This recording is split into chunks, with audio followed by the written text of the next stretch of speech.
இருதிணை உயர்திணை அஃறிணை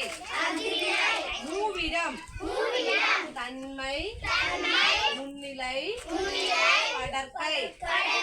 முத்தமிழ் இயல் இசை நாடகம் மூவேந்தர் சேர சோழ பாண்டியர் முக்காலம் இருந்த காலம் நிகழ்காலம் எதிர்காலம் முக்கணி மா பலா வாழை ஐம்பால் ஆண்பால் பெண்பால்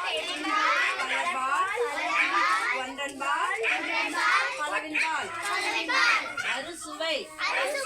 இனிப்பு புளிப்பு கசப்பு காப்பு உவப்பு துவர்ப்பு